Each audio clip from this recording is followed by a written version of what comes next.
گے. ان کا جو سربراہ ہوگا وہ ایک حبشی ہوگا. یہ کعبے کی چھت پہ چڑھ جائے گا اور ایک ایک اینٹ اس کعبے کی توڑے گا, ایک ایک اینٹ توڑ کے رکھے گا, اور پھر ان اینٹوں کو, اس گارے کو, مٹی کو جس سے یہ بنا ہے, ان سب کو اٹھا کے بحر عرب میں پھینکے گا. عرب شریف کا سمندر بحر عرب میں پھینکے گا. یہ حدیث پاک یہاں تک اور یہاں تک شرح ہے عمدۃ القاری شرح سے بخاری. اس کی مزید وضاحت تفسیر عزیزی عبدالعزیز محدث دہلوی رحمۃ اللہ علیہ نے لکھی. وہ آگے مزید ڈیٹیل کے ساتھ لکھتے ہیں کہ جب وہ حبشی غلام کعبۃ اللہ شریف کی اینٹ سے اینٹ بجائے گا, کعبے کو توڑے گا, اور اس کعبے کی اینٹوں کو, اس کے پتھروں کو اٹھا کے بحر عرب میں پھینکے گا, تو فرشتے ان اینٹوں کو اور اس سمٹ کو, ان پتھروں کو اپنے پروں پر اٹھائیں گے, اپنے پروں پر اٹھا لیں گے, اور یہ فرشتے ان اینٹوں کو اٹھا کے اللہ کی بارگاہ میں لے جائیں گے. کعبے کی اینٹوں کو, کعبے کے پتھروں کو اٹھا کے اپنے پروں پر اٹھا کے لے جائیں گے. پھر دنیا میں قیامت قائم ہوگی. یہ اس وقت کا تذکرہ ہے. عبدالعزیز محدث دہلوی رحمۃ اللہ علیہ نے تفسیر عزیزی میں لکھا, ارشاد فرماتے ہیں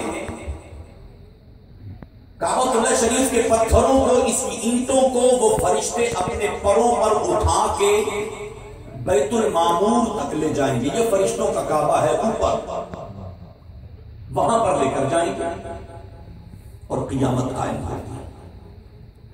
آدم علیہ السلام سے لے کر آخری بندہ جو دنیا میں آیا تھا وہ میدان قیامت میں جمع ہوگا.